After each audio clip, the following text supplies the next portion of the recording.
I had a good friend. We were like two peas in a pod, and we always had our head together, writing notes and writing this, and that became writing stories and, collaborating on things.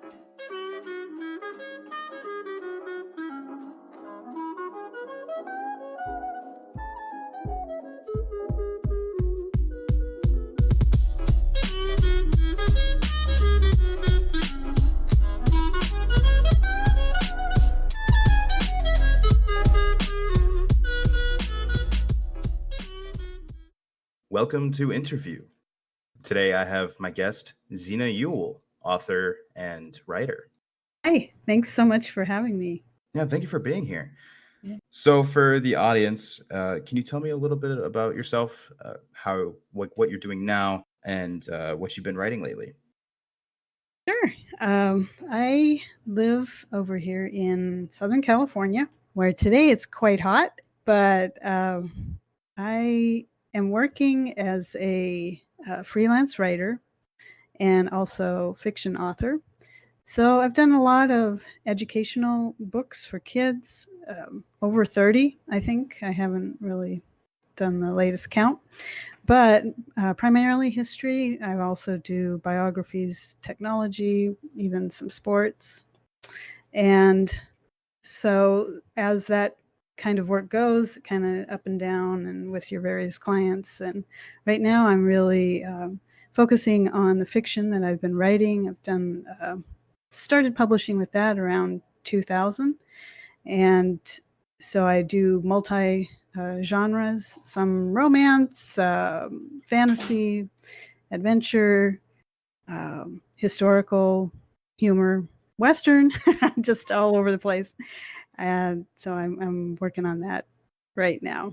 So, for to kind of start off the conversation here, you're a very seasoned writer, and I think that you have a lot to offer on this on the subject of writing.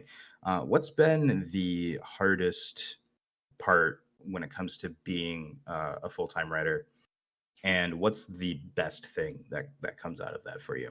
To start with the best, I get to work out of my house, which I really like. I really like dogs too. And so I'm also a dog wrangler in between. That's kind of my side gig or whatever.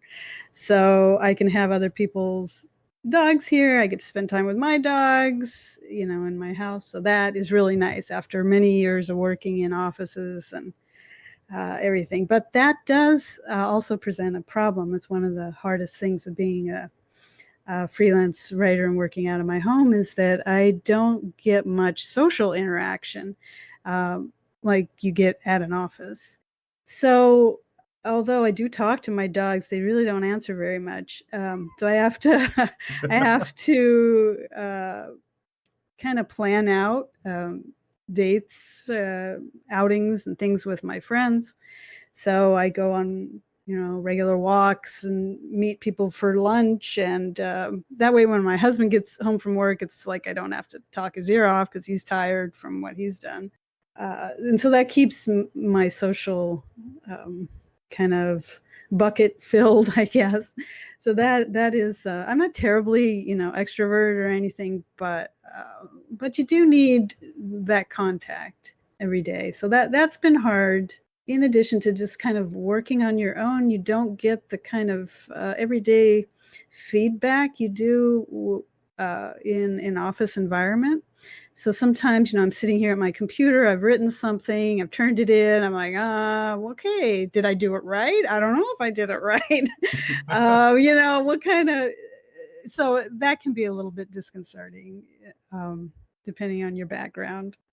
I can really resonate with that. With being a corporate copywriter right now myself, I'll turn something in and I won't hear any negative or positive feedback whatsoever. It just someone goes in, edits it, and puts it live on the site. So Yeah, and you're like, well, I guess it was good. They're paying me. yeah, so I'm not fired yet, but Yeah. yeah. So that's really great. How long did it take you to be able to get to the point where you could freelance lucratively from home? Yeah, it took a long time. Um, my work history has always been kind of uh, like lots of different types of jobs. And I married young, and so luckily my husband is more settled and more, he likes the 9 to 5 grind, and he's good, and he provides insurance and stuff. So I worked at, oh man, I worked at so many different jobs, but I worked at it started out in accounting of all things Wow. for a private company. Yeah, and that was okay, but creative people don't exactly flood into accounting. Some do. It's a way to make a living. But so from there, I worked in government, county government. We moved to Southern California. I worked in city government, and which is something you can do with a humanities degree that a lot of times people don't realize, because I have a history background, and government is one way to make a go of life. Then I worked. Then I got a. Well, what happened was I went and I got my master's degree because I wanted to teach, and so I did some. They call us freelance. Not freelance, freeway flyers, and that is part-time instructors, adjunct instructors for classes. So you're a freeway flyer because you probably have to teach at a number of different colleges in order to make a go of it. Mhm. And so I did that for a while, and that was really hard. It's a hard way to make a living. So from there, I just happened to see an ad on Craigslist, of all places, for a company that was pretty close to where I live, and they did textbook work. They managed projects for the big textbooks. And so what they would do is I was a project manager, and I would work with the client on producing the content they want and hire freelance writers and just manage and edit their work, make sure that all the deadlines were met and everything. And after a few years, they went out of business when the 2008 big economic crash. Nobody was hiring for that. So I just took the opportunity to go freelance then after they went out of business, because I had worked with my fellow editors and different contacts. So I already had contacts in the business, and my fellow editors who were kind of in the same boat as I were, we would help each other. We'd say, hey, so-and-so's hiring for, once things picked up again, they're hiring for a 7th grade, social studies project or whatever. And they need writers, and they need editors, they need copy editors. And so they would recommend good people. And I would get on projects that way. I would recommend others. So that was really super helpful, is already having a network of people that I knew who could help out and help each other. From there, then once I got a little more experience on my own, I was able to approach different companies and then get on with them. And I decided early on that I did not want to go the project manager route. That writing was more is more what I wanted to do. Editing is okay, and I have done that, and it is good in certain instances. But I just prefer content creation, writing, researching, and everything that goes into that. So that's kind of how I got on the freelance writing part of life, and that can be very it can be kind of up and down, because just the nature of what I've of those kind of projects, they're very all consuming, especially if you are a project manager, which is why I didn't want to do that. I was like 24/7 answering emails and doing all these things. And so you kind of burn out on a lot of things. So some years I make a good living, other years it's less. It was kind of up and down like that. So that's also a challenge. That's why, having a relationship with a person who, has more of a steady work history is really beneficial if you're lucky enough to have that, which I am, because you don't get insurance and everything. And education being my niche isn't particularly well paying. It's well paying enough to make somewhat of a living, but it's not like corporate writing gigs and things where you can do a lot better. You can charge more money for your work and everything. Finding that balance for the the monetary needs and the doing the fulfilling work is always a really tough balance, and Mhm. I'm finding that for a lot of people it doesn't come quickly. But I'm glad that you have been able to find that balance a little bit, because you've published a lot of books. Yeah, yeah, I have. And one thing I probably should mention is that has kind of come with getting to this point in my life is I've had to like start over numerous times. So, when I worked in government, you get to a point where you get, fairly good salary and everything. And so you want to maybe move on to doing the same kind of work. Um, but I just didn't want to do that. So I would start over, doing something else like with a textbook company and stuff. So it makes or at least it's made my finances kind of up and down because of that.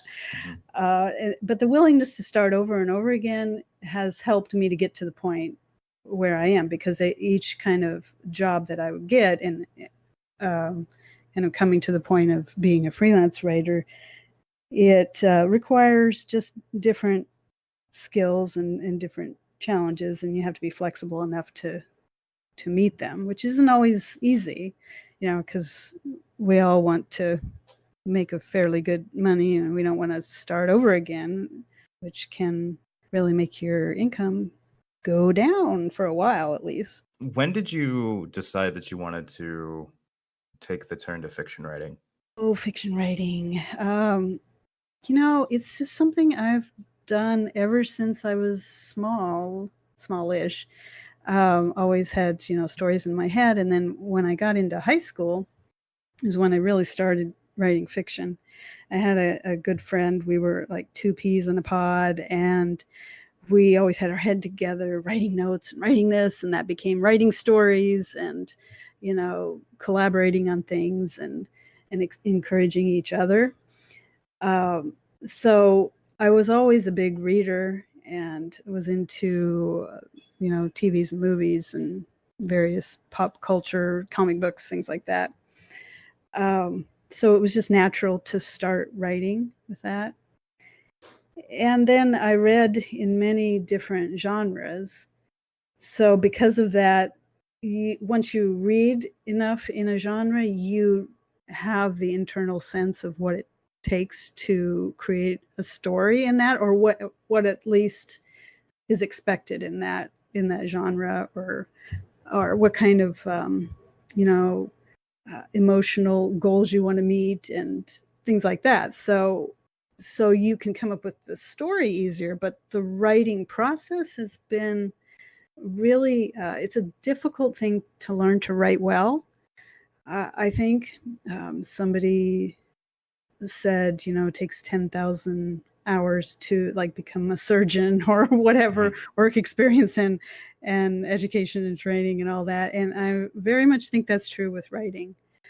Uh, Unless for some reason you're a real whiz, you start out that way. That wasn't me. So it just takes time, and I think we're always trying to improve on how we do. And it just takes time and experience to write different things, learn, get critiques from other people, primarily other writers who study, the process as passionately or extensively as you do, and then we can help each other out, uh, point out things that you don't see, and along with that, also reading various craft books, attending conferences, and being a part of different groups really Mhm. helps us to see our failings and kind of work on the different different things we need to work on. I guess with that, given that you've been writing for a significant portion of your life, how many books or how many like short stories, books, whatever, did you write before you finally got your first fiction book published? I wouldn't say a huge amount, but definitely some. Like I found I found one recently that I had squirreled away in, a box somewhere that I wrote when I guess I was in high school then. It was called The Con Game, CONN, and the con was the romantic hero in there, and it was like an adventure of some silly young girl and kidnapping and all this other stuff.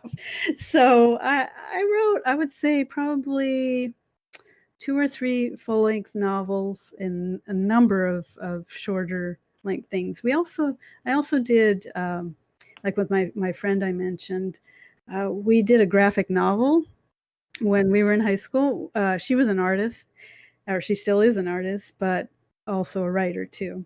And so we did that because we like to read comic books and stuff. And that was called Angelica. It was about a kind of a ditzy girl who goes on adventures and stuff. But she appears to be ditzy, but really it's more of an act.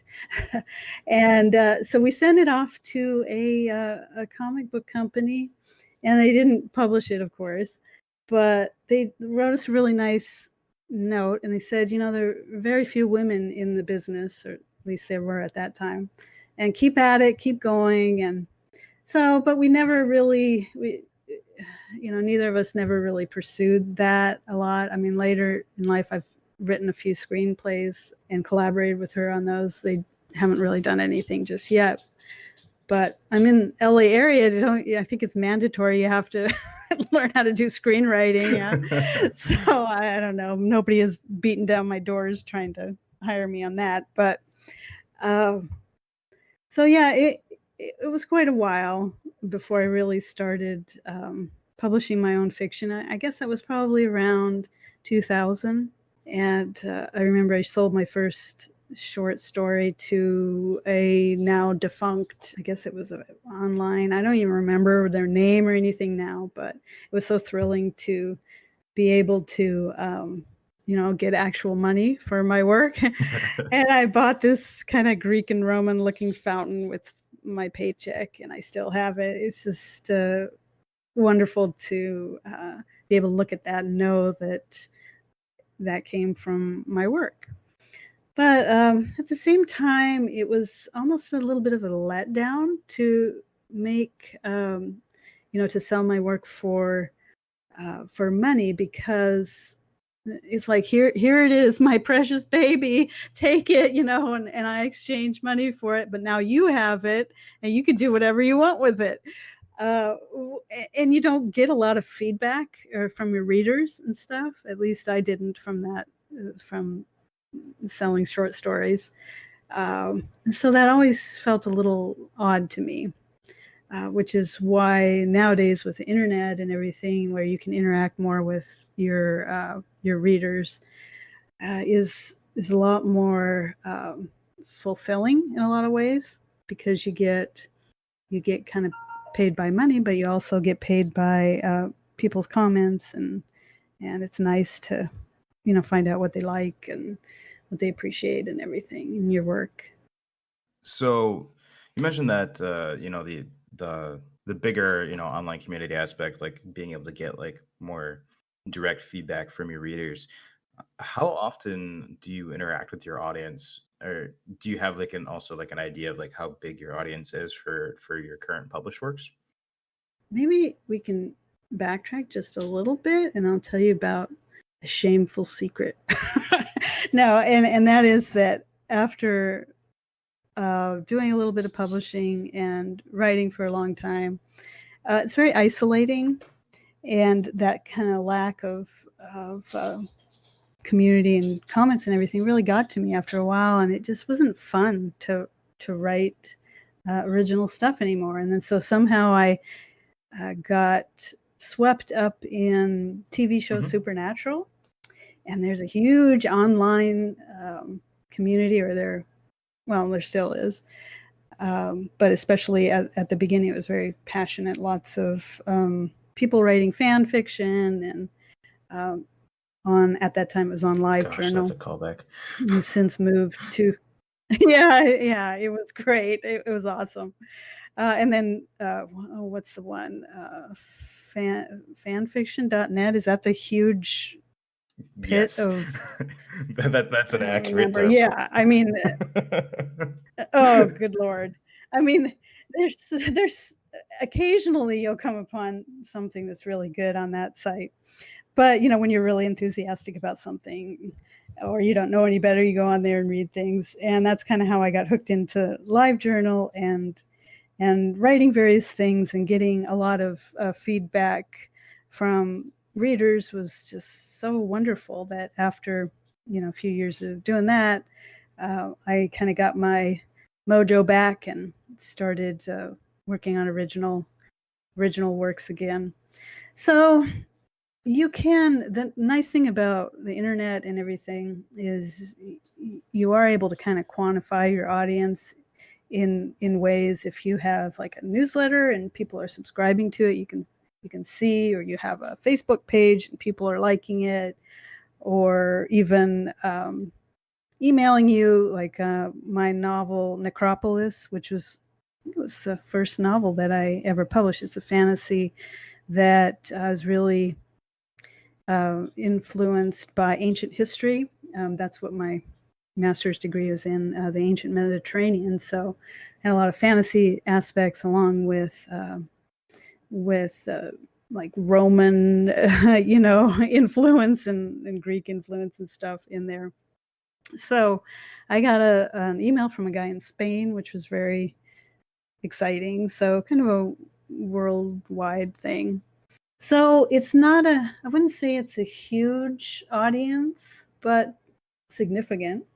And with my freelance stuff, a lot of that I don't have any idea, especially with the stuff that's anonymous, like textbooks and test questions and all that. But once I started writing the books for educational publishers, then you can go on worldcat.org, which is a network of different libraries throughout the world. And you can see on that, if you click around enough, how many libraries own your book and things, which is really kind of cool to see that. So I guess I would say that having the internet and being able to, see how many people are like, I have a few audiobooks too, and seeing how many people are buying those and downloading them and everything, looking at your stats is a good ego boost. Yeah, I can agree with you on the ego boost there. I definitely don't do the podcasting for, the money or the particular affirmation, but it's really nice to see when you start looking at those in-depth stats of like, oh, I've had 160 downloads since, July. And that's, it just, even if you never hear from those people, it feels really nice to know that your work is out there somewhere. And also, I'm sure it must be the same for podcasting. A few people will review you, leave comments and stuff. Very few, and it's the same when you publish on Amazon or on Goodreads and stuff. Your books get up there, and you will get some reviews. So that also is, at least somebody's out there reading it, even if they hate it, which they usually don't. But there's always some. If you put yourself out there in the creative field, you are always going to get some people who don't really appreciate it. But it kind of takes away that isolating feeling, that you're kind of shouting into the wind and nobody's listening. Well, I mean, even when you get, that negative feedback, it's always someone who just wants your work to be something that they want to read. Yeah, it's just you, according to them, failed miserably. But sometimes you can learn from things that they say if they're kind of thoughtful and know how to express themselves. Other people are not that way. Like one review I got for one of my things was just, oh, this was really stupid, and he turned out to be gay at the end, and just disgusted, which isn't really very helpful I in actually any remember way. reading that that Personal review when I was preference. perusing your stuff. I got a kick out of that. I'm Yeah. like, It's like, so you didn't like the reveal at the end, and that's why you hate the yeah. entire book. That's Yeah, yeah. So, well, I mean, they're entitled to their stupid opinion, I guess, right? That's the way yeah. you got to look at it. So, all right, Um, I definitely want to dive into your writing process and also giving you a chance to talk about your fiction work. So, if you had to pick three must reads from your works so far, what would you recommend that people take the time to read?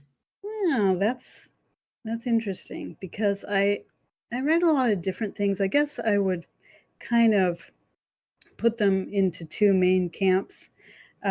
More serious work that still has some humor aspects and sarcasm and lightheartedness maybe, and then some that's designed to be a lot more humorous. So I guess I'm most partial to my recent work, maybe because I'm still in love with it. I don't know. But I guess my recent fantasy novel would be one, The King's Champion. That's book one of a series.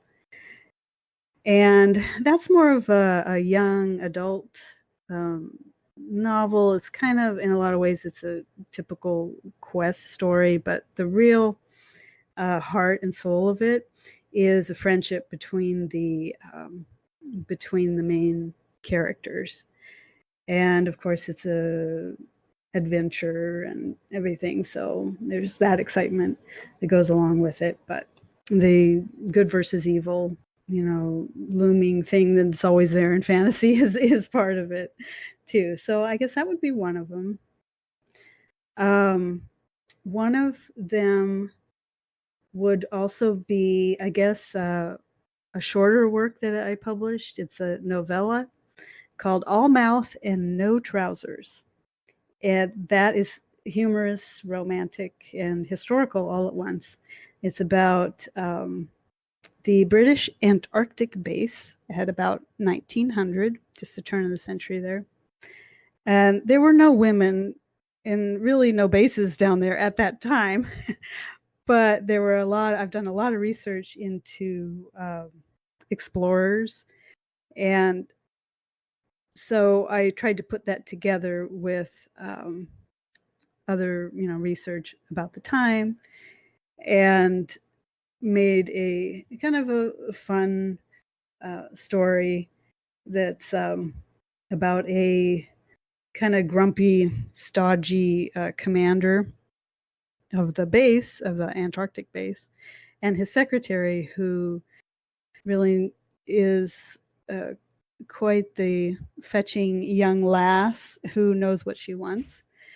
And she wants him, but he doesn't want anything to do with her. So it's kind of a comedy, back and forth, and so that was really fun, and I'm proud of that one. And then I guess the thing that I'm writing right now is also one of my favorites. It is more serious, and it is I guess you would say it's a novel, but it's in 6 distinct parts designed to each be read. Each is a distinct story, but they all have same characters, and there's a larger story arc there. And that has come a lot from my background. It's called a well, in some ways, it's a shapeshifter story. So I'm not a shapeshifting coyote. That's not my background, but but it's called Blue Moon Rising is the series, and it has to do with takes place a lot in Navajo country, northern Arizona and New Mexico, in the Four Corners area up there. It's in my background because my father worked in Indian Health Service for many years, and we moved to the San Carlos Apache Reservation for one of his jobs when I was in high school. And so living out on the reservation, having friends who lived on the reservation and just Native American friends in the cities that we lived in, the towns, and just being, driving through the area, camping, being in the land it has always, it's really an impactful experience for me. The culture, as well, because it's a very different culture from white culture, especially out on the reservation. It's very isolated, and like the San Carlos Reservation is the size of, I think it's Rhode Island, just the reservation itself, very sparsely populated. And so there's a lot of just unique challenges that you don't think about when you live in a city, because we moved from Phoenix up into the reservation, which is famous for being the place where Geronimo lived for a while. We had, like, at the time, it had one little convenience store 15 miles away. There was a little clump of administration and government buildings, including a hospital where my dad worked, and that's where we lived. And so just the feel of the place, the relationships that I had there with people, in my love of history, and it all just kind of, my love of fantasy and everything kind of came together in this series. It's about this man who was cursed to be a shapeshifter by a skinwalker, which is an evil Navajo witch that isn't really talked about a lot in Native communities, because in their belief system, if you talk about an evil person like that, an evil witch, then you're going to attract them to you, and you don't want to get on their radar, of course. And it's just part of the belief system and everything.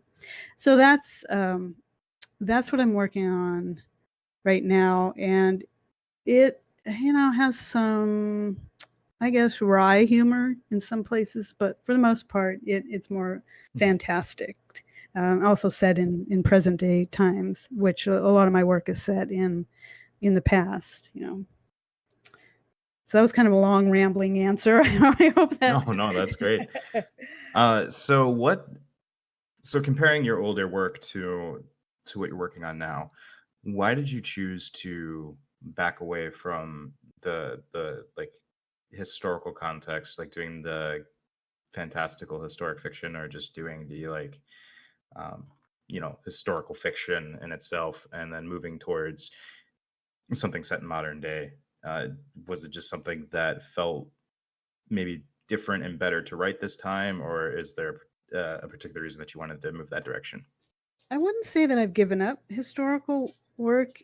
I'm just doing something else right now, and so I'm still doing historical. I still do fantasy and romance. It all kind of, some works are more more oriented toward fantasy, and some more oriented toward relationships and things like that. But there's always somewhat of these elements in my work. And I would say even in this latest series of stories that I'm working on, there is some history in there, because it was partly inspired by an event that occurred in the 1800s, and you've probably heard of the Trail of Tears, Hmm. which is, took place in the early 1800s as a result of President Andrew Jackson's way of solving problems, Americans who wanted to take over Indian lands and exploit them, basically. And Indians saying, "Hey, this is not cool with us," problems uh, coming up as a result of that. And so he uh, kind of started various tribes on, evicted them from their land, and they had to walk for hundreds of miles to Oklahoma during the winter, with scant supplies and just horrible conditions, disease. There was a huge amount of mortality, especially in the elderly and in the young people on that Trail of Tears, which is why it's called that. So that's very well known in American history. But in the 1860s, a similar kind of event happened in northern Arizona in the Navajo lands, and it's called the Long Walk. And even though I was born and raised in Arizona, uh, I did not know about this event until the past few years. So reading about it and learning about it, and basically the people were forced to walk from northern Arizona in the wintertime to a spot in eastern New Mexico, which was several hundred miles away. And there was a lot of young people died, a lot of children, a lot of elderly, and it was just a terrible instance. Now, the good thing about it was the government, after a few years, realized that this was not working out. And so the people got to choose, did they want to stay where they were or go back to their lands? And so they were able to return to their lands and are there today. So I wanted to tell that story, but um, that's more of an origin story. So it is in my work, that I'm writing right now, but also most of it takes place in contemporary times. So I would say it's just a matter of me being just having so many interests, and whatever kind of sparks my passion at the time I kind of delve into. And this was uh, one of those projects that I didn't even really know I had in me, and it just kind of popped out in this story. And my writing group was like, "Wow, that's really cool!" And I was like, "Hey, I like this, and I'm going to make it into this, and the other thing." Just kind of all came out. Which a lot of my stories are not like that. I can even think about them for years before I start. But this was just kind of like popping out of nowhere. That's awesome. So let's kind of transition to talking a little bit about the writing process for this particular book. As you kind of noted and laid out that, it kind of popped into your head. What was the ideation process from the point that you had the idea to actually getting it down on paper? I think as a writer, and I'm sure you can identify with this, you're always in your head and you're always learning.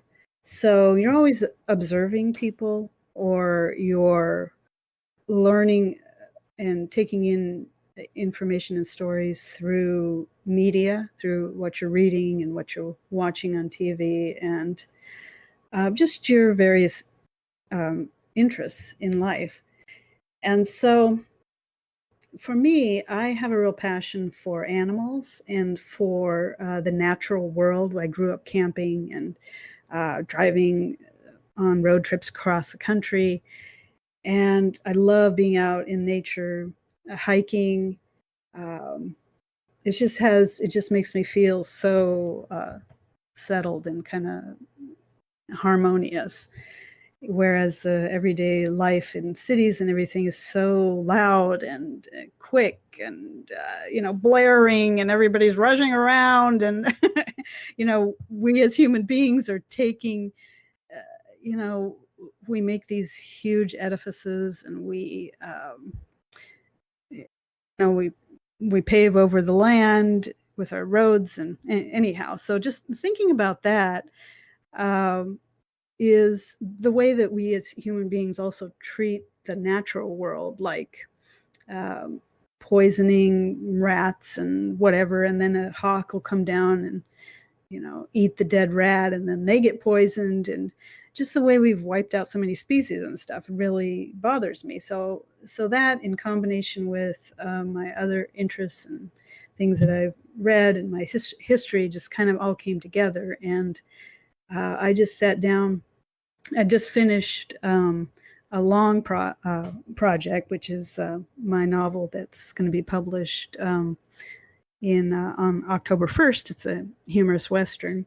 I finished that, and I wanted to write something shorter and more fun, as in, not that that novel wasn't fun because it's designed to be, but something that I don't have to like rack my brain how to finish it, which for a long project you pretty much do have to do that. And so it just kind of came out in a quick writing sessions over a period of weeks. I'm a slow writer, so that often does not happen to me. But luckily this time it did.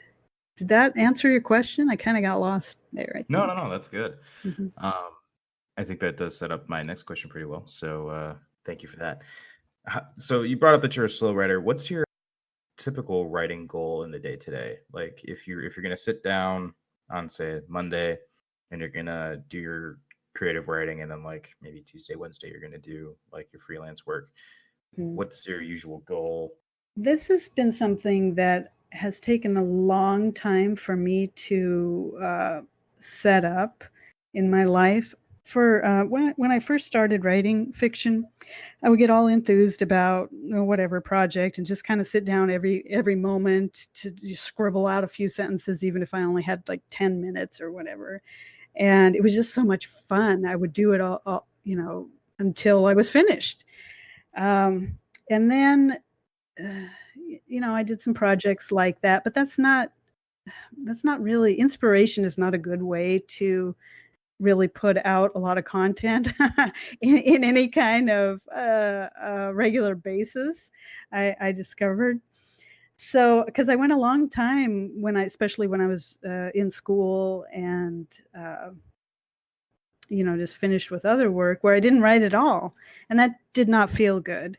So within the last, I guess I would say probably 15 years, I just decided, I am going to honor in myself this need to be creative, and I'm going to do it on a regular basis. I'm going to structure my day with that, because as a person who has a family and has a job and has, a house to take care of and everything, there's always something else that you should be doing. And so to take the time and to say to myself, okay, this is important. I'm going to take time every day, 45 minutes, an hour, or whatever, before I start my freelance work, to do my own work. And so that has taken a while to get used to, and to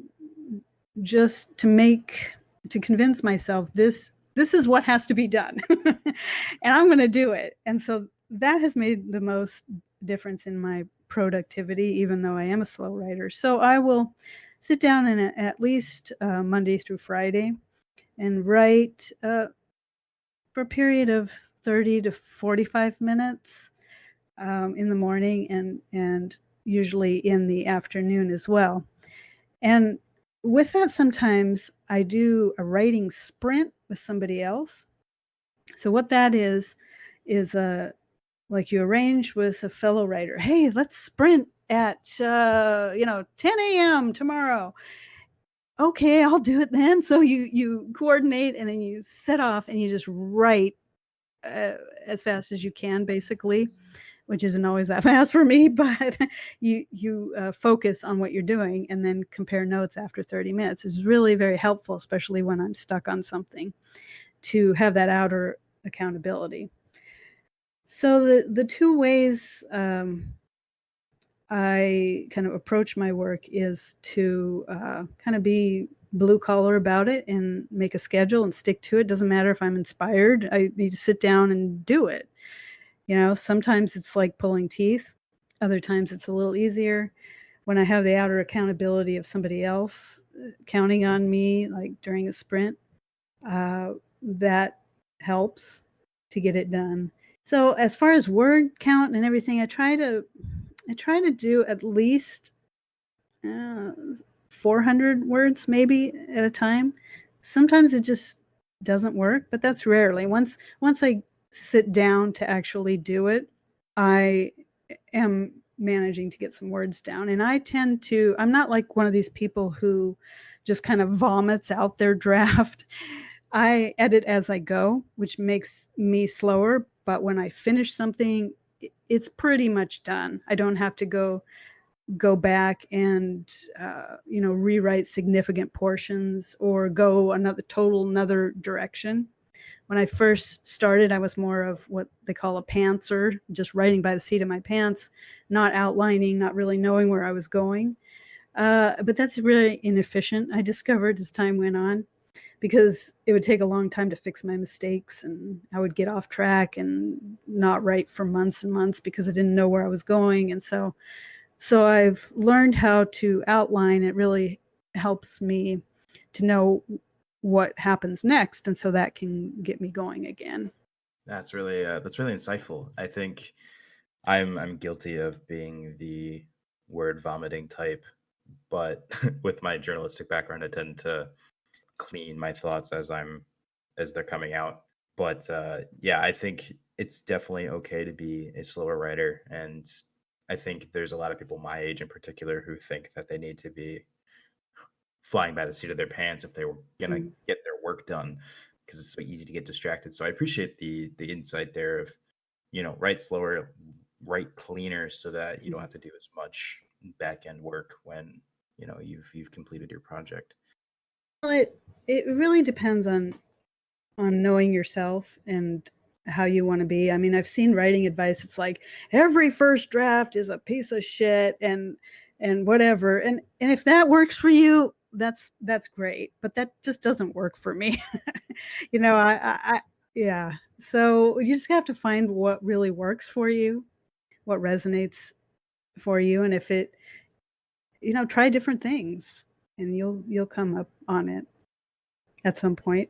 Yeah, I think that's definitely the big thing is a lot of people like to write what they know, Mhm, but getting out of your comfort zone a little bit and experimenting usually yields very nice fruit for writers, even if it's just teaching you something mhm, about yourself in your writing process. It's really important to always be practicing, always be writing, even if it's something you don't use, because it's a way for us to overarchingly like express ourselves in ways that other people mhm. don't get to see on the day to day.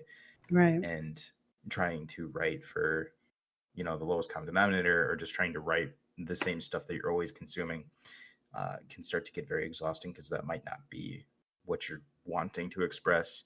Mhm, And that's why I think like it's great that you kind of got into fan fiction to like refine your writing voice, but it's also really good that you were able to step out of that and be energized. I think a lot of people who are decent writers get kind of stuck there because they get attached to that immediate affirmation, and they end up kind of stagnating. So all that to say, thank you for sharing your perspective and like your writing journey there. And I hope that there's someone listening to this who's going to benefit from hearing that, because you've been able to do fairly well with your publishing your fiction and being a freelance writer. yeah, And you did I mean, mention, oh, I'm sorry, go ahead. sorry for interrupting, but I really think fanfic is a great way for a lot of writers to start out. I mean, you can you're in a community, you can have fun, you already have a ready-made world there. Uh, if you desire to, you can learn to be a better writer through other people's help. They'll point out, "Hey, you need to learn your grammar," or whatever. And, I mean, and that's a great way for a lot of people to begin. But if you do want to be an original writer, you have to make that jump at some point to not having your own world already laid out for you. And some people I know who have started and are great writers in the fanfic realm find that very disconcerting. Oh, what? I can't. I have to come up with my own characters and stuff. But I guess it helped that I did that before I got into fanfic Yeah. too. Yeah. Well, and I think that fan fiction can teach you a lot about conforming to style. And I think, Mhm. you see a lot of young writers and they just mishmash a bunch of different things together because they don't know how to make their thoughts cohesive. And so starting with fan fiction, as you said, it gives you a world pre-built, and it teaches you to taper your thoughts to fit, the guidelines. And so learning to do that, and then Right. learning to build your own world by kind of dissecting what you know, just how we learned to write in the first place. It's really good. Yeah. I mean, back in the day, and I still think in a lot of people's minds, it's it's like a worthless thing to do, or just lame.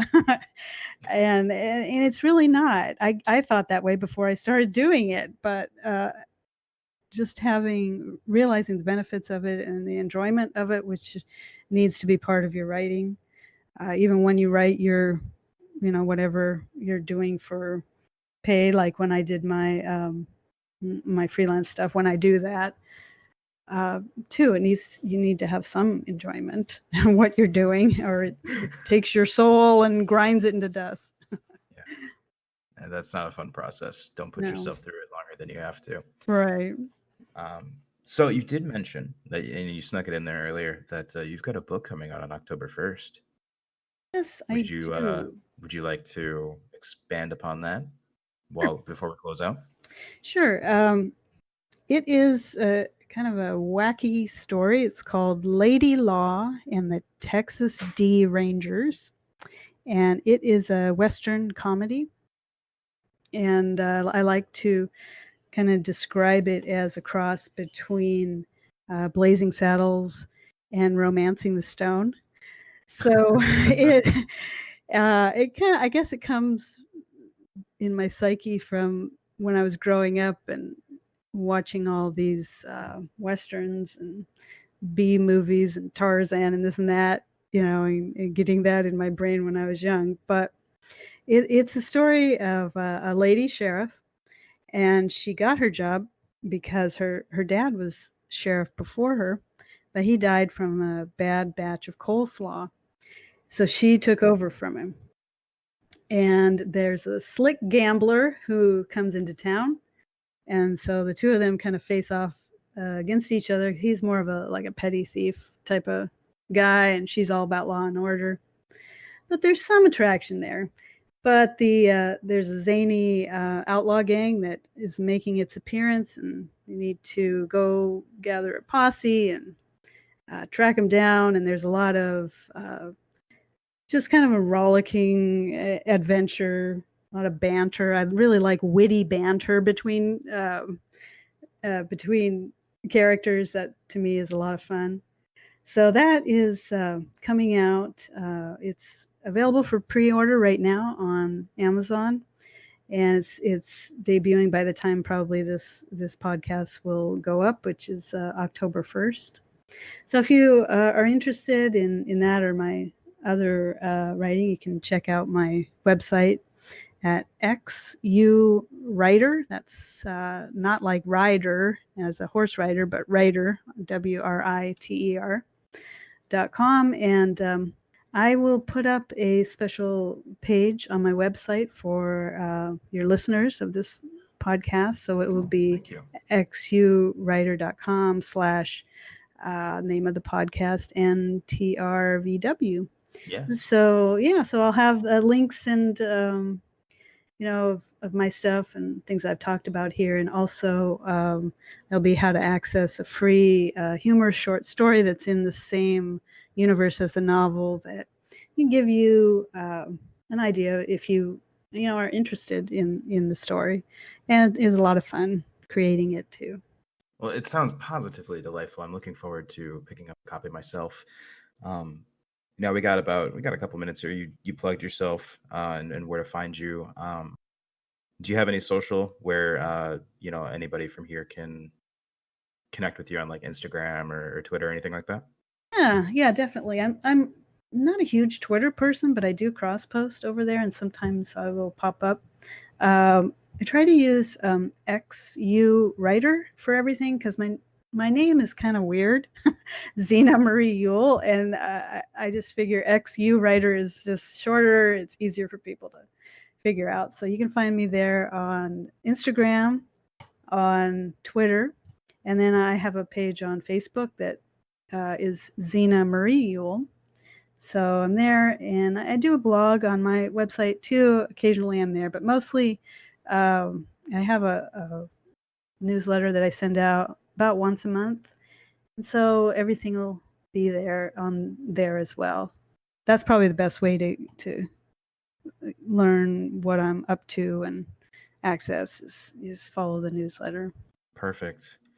Well, one last thing before we go. What's a fun fact about you? Something off the wall. Off the wall. Or not, just a fun fact. Okay, I had to answer this question for an interview one time, and I think it's just brilliant. What kind of tree would I be if I were a tree? So, isn't that a great question? I mean, I think it is. You can use it very if you telling. like.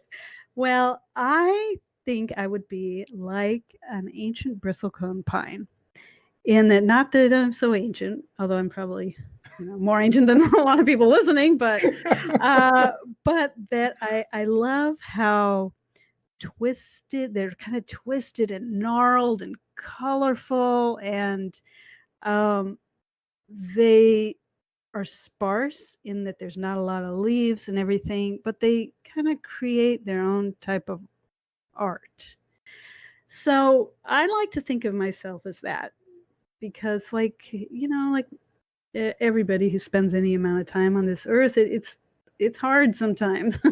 And choosing a creative path is can also be very hard, but that's I don't know, I think that's a good description for how I feel about myself. Yeah. Yeah, I've actually never heard of that tree. That's a very Really? specific. So I appreciate that there's Yeah. that there's a lot to dig in. It's wonderful in southern Utah and Eastern California. There are some. They're thousands of years old, and they get shaped like kind of from the wind and time, and they grow very, very slowly. So they do kind of twist around themselves. The branches, they're fascinating. So definitely, if you get out west, you gotta stop and find out where they are. They're in a few places in the western U.S. that I'm a fan. I'll talk them up. Well, thank you so much for being here today, Xina. It's been a real pleasure.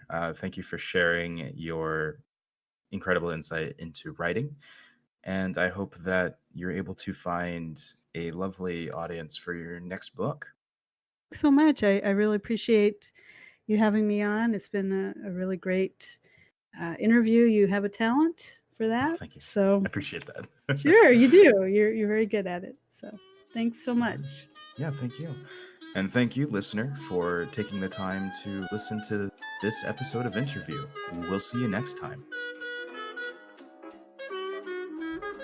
Thank you for listening to this episode of Interview. If you would like to support this podcast, please subscribe for more episodes and leave us a rating in iTunes. If you would like to further support us, please consider donating at the links in the episode description. Interview is a Victory or Death Media production.